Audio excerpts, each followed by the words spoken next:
define la lesión por presión como un daño de la piel y de los tejidos blandos subyacentes, generalmente sobre una prominencia ósea o relacionado a un dispositivo médico en razón de distintas fuerzas intervinientes. La presentación de estas úlceras pueden ser con piel intacta o piel abierta, una úlcera abierta. ¿Dónde vamos a tener las lesiones? Donde los han visto todos los que están en la práctica clínica.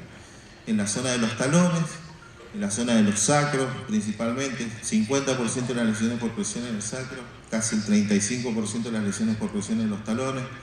Después seguirán los trocantes, después otros reparos anatómicos más extraños, pero también pantorrillas, pabellón auricular, occipucio en los niños. Y yo les hago una pregunta, ¿cualquier persona puede desarrollar una lesión por presión? Cualquier persona, dadas ciertas condiciones, ¿sí? ¿Qué condiciones? Las condiciones normales del cuerpo humano hace que permanentemente estemos expuestos a presiones que están por encima de lo que está diseñado genéticamente nuestro cuerpo a soportar, ¿sí?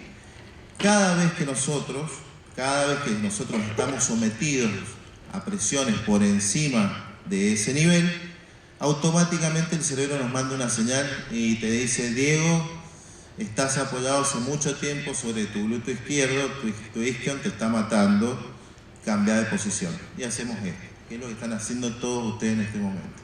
Es imposible soportar 3-4 horas sentados en la misma posición, escuchándonos a nosotros.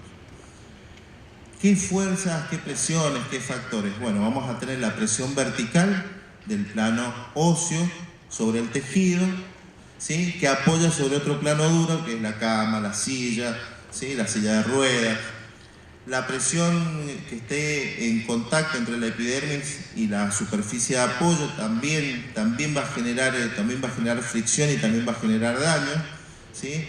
La presión de cierre de los capilares también va a provocar isquemia y va a provocar necrosis, que ya lo vamos a ver, ¿sí? Y la fuerza de cizalla, que es la peor, la más destructiva.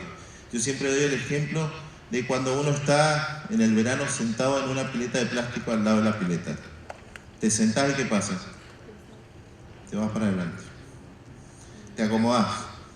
Estás en la misma silla, en la misma posición, te vas para adelante. Es lo mismo que le sucede a cada uno de nuestros pacientes cuando nosotros le elevamos la cabecera de la cama por encima de los 30 grados. Subimos al viejito, ¿sí? Al rato pasa mi compañero, está otra vez abajo. ¿Qué hace? Lo vuelve a subir. Al rato paso yo, otra vez se bajó. Otra vez está abajo, pero lo volvemos a subir. Al final del día lo tuvimos todo el día en un radiador. Todo el día en un radiador. ¿Sí? Esa es la fuerza de cizalla, es la fuerza que se genera cuando el paciente se desplaza hacia adelante, genera una fuerza en sentido contrario, en un punto tangencial hacen ese efecto guillotina. Habitualmente, ¿dónde? En la zona del sacro. Más la fricción que se genera en los talones, da la explicación de por qué nuestros pacientes habitualmente se terminan ulcerando en la zona del sacro y en la zona de los talones. Y la humedad es otro factor, ¿sí?, que influye mucho en las lesiones por presión. ¿Cuáles son las consecuencias de esto? El ejercicio de estas fuerzas puede ocasionar alteraciones en la microcirculación, especialmente a nivel de la hipodermis, activando los mecanismos de cierre de los vasos afectados, aumentando el riesgo de necrosis. ¿Sí? A ver, este puntero, no sé si funciona. Yo les traje la fotito de la piel porque a veces creemos que nos acordamos cómo es la piel y muchas veces no nos acordamos cómo es la piel. Entonces, a la altura de la hipodermis, cuando estas fuerzas generan ese daño, y ahí es cuando nosotros empezamos a presenciar, empezamos a ver, ¿sí?, que las úlceras se empiezan a formar. ¿Cuáles son los valores de estas presiones? Landy, es un investigador inglés, definió que la presión capilar normal oscila a los 16 milímetros de mercurio en el espacio venoso. Y en el espacio arterial capilar, los 33 milímetros de mercurio. Con esto que demostró que una mínima presión de 70 milímetros de mercurio, ¿sí?, puede provocar daño.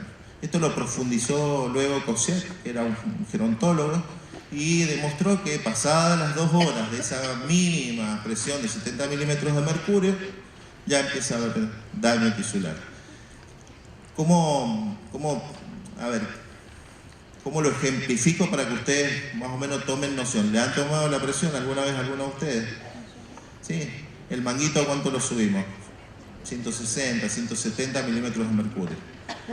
Es decir, que 70 milímetros de mercurio es una presión muy leve, muy leve. De ahí la importancia de realizar los cambios posturales, ¿sí?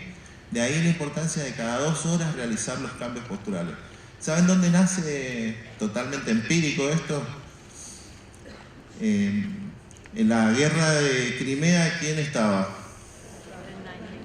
¿Quién? ¿Saben cuánto se demoraba en atender a todos los pacientes y volver al primero? 2 horas.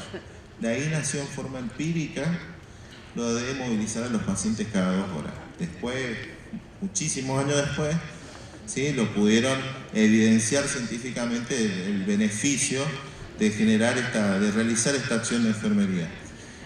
Con esto, ¿qué les quiero decir? Que una mínima presión sostenida por ese tiempo, más de 2 horas, ya genera daño. Entonces, de ahí sacamos que son inversamente proporcional la presión y el tiempo, ¿sí? Una úlcera que demoramos 4 meses en cicatrizar se nos hizo en una tarde, en una noche, en un turno que no seguimos las acciones de enfermería, ¿sí?, en una noche que no rotamos al paciente. Pésimo concepto adquirido, mito total, que a los pacientes no se los moviliza de noche. En conclusión,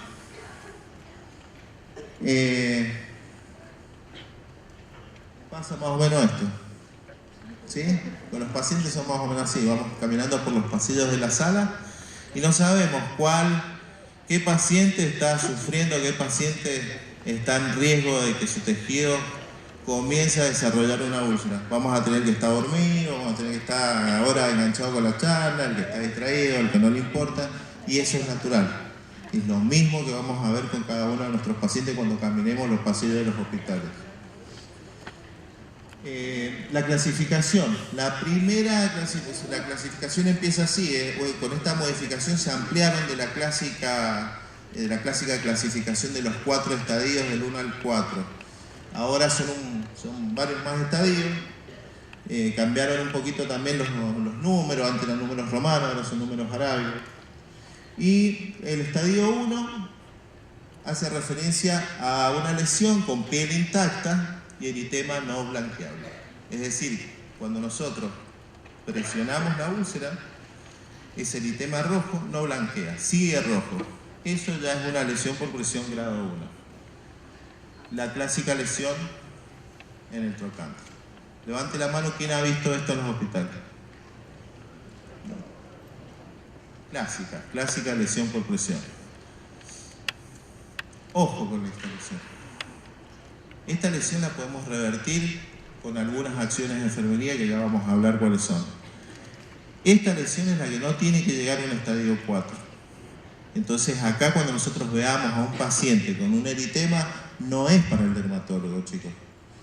No es para que el médico, a mí realmente me lastima, me da vergüenza leer en una indicación médica rotar al paciente cada 2 horas. Eso es algo que nosotros ya lo tenemos que tener totalmente incorporado.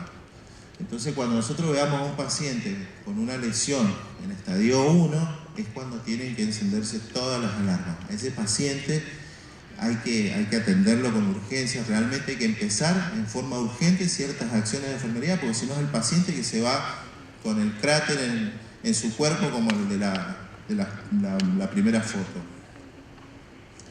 El estadio 2, pérdida de piel, de espesor parcial, con dermis expuesta. El lecho está viable, una lesión roja, cierta humedad, la famosa ampollita que vemos, que a veces está íntegra, a veces está rota. El tejido adiposo no lo vemos, y eso es lo que nos va a diferenciar de los otros estadios. El tejido de granulación facelos, escara, están ausentes, estamos viendo piel, ¿sí? Y el producto, habitualmente es producto del microclima, el paciente que no lo cambiamos, el paciente que está mucho tiempo en la misma posición, el paciente que está internado en el verano y no tiene el familiar, y nosotros no estamos atentos a esas cuestiones tan inherentes a nuestra profesión, al cuidado propiamente dicho, ¿sí? Y muy importante, hace muy poquito estuvo una colega muy querida, Heidi Hevia, hablando de dermatitis asociada a la incontinencia. No sé si alguno tuvo la oportunidad de verlo.